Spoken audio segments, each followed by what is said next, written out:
What's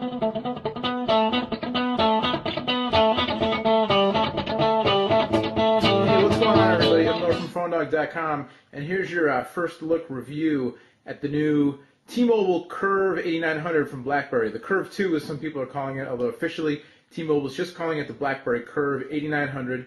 The newest BlackBerry on T-Mobile. They say it's the thinnest full QWERTY BlackBerry out there, and it's been available. The 8900 has been available through other carriers and unbranded and stuff, not in the U.S. This is the first U.S. launch of it on T-Mobile. As of right now, Tuesday, January 27th, really Wednesday, January 28th, when you see this, it's still listed as coming soon on the T-Mobile website, not officially available.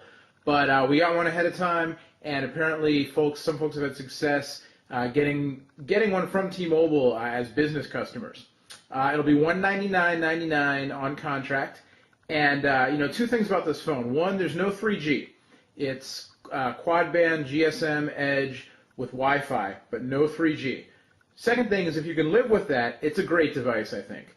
The Bold was really the first BlackBerry that really won me over from the standpoint of being a consumer. Obviously, the BlackBerry email system, speaks for itself at this point, and it's kind of crossed over into consumer land with the original Curve and the Pearl. But the new generation of BlackBerry is even more consumer-friendly. The physical styling, the new OS, all that stuff. The Bold, it's a little bit bigger, a little bit less pocketable, but you get the 3G. The Storm launched with a lot of bugs, and I'm not a fan of the touchscreen. The Pearl Flip, for what it is, it's actually cooler than I thought it would be, but it's not a full keyboard. The 8900, I really think, except for the 3G part, really hits the sweet spot. It's a little bit smaller, so it's very pocketable. It obviously has, the BlackBerry email system. The push email has worked great in my testing. It's still things like inline images, HTML, email, that kind of stuff. You're still not going to get the slickness, the eye candy that you will on, something like an iPhone or a G1 or what have you, or from what we've seen of the new Palm Pre. But it works, Here's an email with an attachment, and I opened up the attachment separately, that kind of thing, not the inline images. But you get the push email. It's rock solid. The new interface works well. The browser was really pretty impressive. Even the new T-Mobile, it's a full HTML browser. It's not that new T-Mobile Web2Go junk that was on. I'm sorry. I like T-Mobile, but I was really disappointed by the Web2Go when I saw it running on the Samsung Behold, which promised, a full web experience, whatever. But actually, this new T-Mobile, even the new T-Mobile homepage here, which you can customize with RSS feeds and that kind of stuff, is kind of cool. But the browser is zippy. The phone has a 512 megahertz processor, which helps a lot when it comes to rendering pages and switching applications and all that stuff. I haven't had any problems with it so far in terms of crashing or noticeable hiccups or bugs. I'm going to load up the PhoneDog page here so you can see we did this in the unboxing video also, but it renders pages really well. The new browser looks great. This is over Wi-Fi. It is UMA compatible with T-Mobile hotspot at home calling, so you can switch from cellular to Wi-Fi calls. Better reception, save money as well. We'll get you a little more on the browser there. Looks really good. Renders JavaScript pretty well. There's one little, you can see if you look up on the tabs on the top, a few little glitches, but nothing really to worry about. Here, we'll switch to the overhead view now so you can see a little bit better. We'll zoom in, use the trackball to scroll around, click to zoom in. Works, just displays pages as they should be. It's on par with the Bold and the Storm in terms of the browser. Big step up from the previous generation BlackBerries for your web experience. But like we were saying, the call quality, the UMA calling is great, but the regular call quality, I've been using it around the San Francisco Bay Area, the East Bay, mostly the past few days. Call quality has been great. Haven't had any problems, really solid, very clear call sounds. I've called, individual people I've called into conference calls. It's just performed really well. As far as the keyboard goes, because this is a BlackBerry, and here we'll zoom in a little bit more, and you can see here's an article Adriana wrote on the blog. If you're not familiar, you should go check out the PhoneDog blog. Adriana, John, Courtney, now Aaron doing stuff. So all your phone news. Sorry, little plug for you there. And also now you can get the videos on iTunes. In case you didn't know that, you can subscribe on iTunes. Okay, sorry. Anyway, look at that, the lovely Adriana Lee. But everything else, it's similar to the recent, the new OS as the other recent BlackBerries. Here's the media player. It came with this goofy John Mayer video pre-installed. The screen is great, 480 by 360 resolution. Turn the volume down a little bit here. So the display is smaller than the Bold's display physically, but it's actually higher res.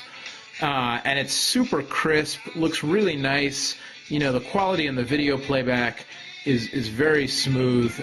Really just a nice looking device. And, a big step up again from the previous generation Curve, definitely. It's got the, as we showed in the unboxing video, kind of the Storm style rounded top here with the lock and mute buttons up on top. As for the keyboard itself, I've found to be, so far, really good to use. I will hit a reply here. All right, so the Quick Brown Fox test. The keys are, I can't type and talk at the same time.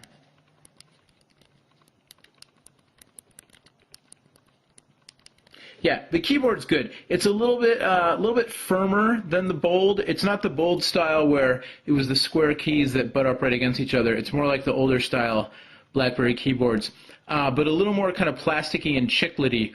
But it works quite well. I might prefer the Bold. I think I would make the trade personally, having the smaller form factor of the Curve, even though I like the Bold keyboard a little bit more because it's a little bit bigger, it's squishier feeling, which isn't, I don't think necessarily better, just different feeling, just the keys are bigger, which I kind of like, but this is totally fine. I got used to it pretty quickly. I don't think any BlackBerry user is going to have a big problem with it. Whether or not it's your favorite BlackBerry keyboard ever is up to you to decide, but I don't think there's really anything to complain about here. Works well, it's, positive response from the keys, solid clicks.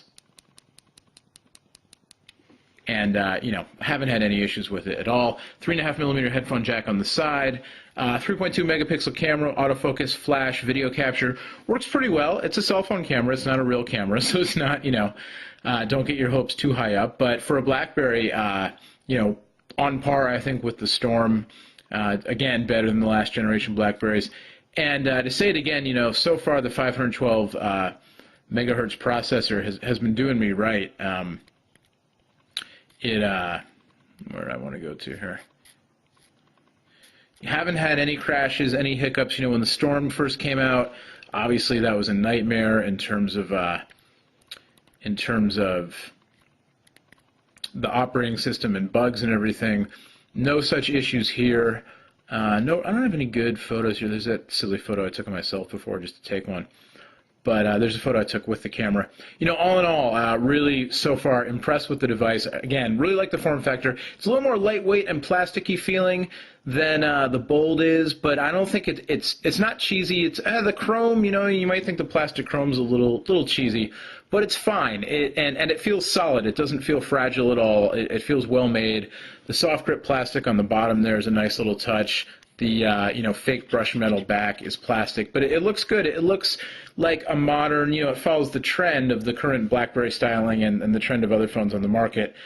Not the executive look of the Bold with the faux leather there on the back, but I think, it'll make the kind of average BlackBerry user, the consumer, more than happy. The only hiccup, the thing that people might balk at, is the lack of 3G on the T-Mobile version. Again, the, Wi-Fi capable. So for email and for messaging, Edge is really fine. For web browsing, is where you're really going to want the 3G. And I haven't had any voice calling problems on, not having 3G. So on the regular T-Mobile network, the voice quality has been great. So far, the only place I've missed the 3G has been in the realm of web browsing. If you have a Wi-Fi connection, it doesn't matter. If you have Edge, it still works. It's just a little bit slower. What can I tell you? Here, I'll sign in to my AIM account. You can see the Instant Messenger So here's your AIM interface. I think it's a winner. I think if you are on T-Mobile and you're a BlackBerry user, it's a solid upgrade, definitely, from whatever you're using. If you're looking for a new BlackBerry, if you don't mind the lack of 3G, I would take it over the Bold because it's much more pocketable, but the Bold is definitely a solid device. We should see versions of this coming probably to AT&T next, and then some variant of this type of device coming to Sprint and Verizon a little later in the spring. But there you go. First look. We'll have obviously a lot more on this phone on PhoneDog.com in the very near future. But it's the T-Mobile BlackBerry 8900 Curve. The Curve 2 used to be codenamed Javelin, whatever. It's the Curve officially 8900, $199.99 on contract. Not yet available on the T-Mobile website. Apparently, you can get it through business channels if you're lucky. But we've got it for you. So whatever you want to know, head over to the Phone Dog forums, hit us up with your requests, and we'll be doing a lot more with this device in the near future. But so far, big thumbs up for me. I'm really enjoying it, and if you don't mind missing, I'll say it again. If 3G isn't an issue, definitely worth a look, and perhaps just plunking the credit card down if you're in the market for new BlackBerry. All right, so much more later. Till next time, I'm Noah from Phone Dog. Thanks for watching. We'll see you. Bye-bye.